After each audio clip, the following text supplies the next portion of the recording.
Kain tayo, guys. Lunch namin ngayon.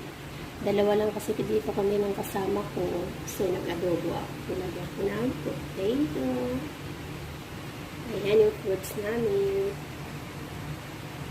Yung fresh fruits namin. Bagong bili lang yan kanina. With water only.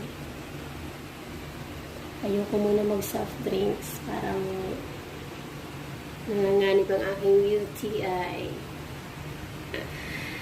Ayan guys, kain tayo. Lunch time namin dito. Lunch time namin. Ayan, may mango. Ano ito? Parang mapulo ito sa atin. May saging. Kain tayo guys.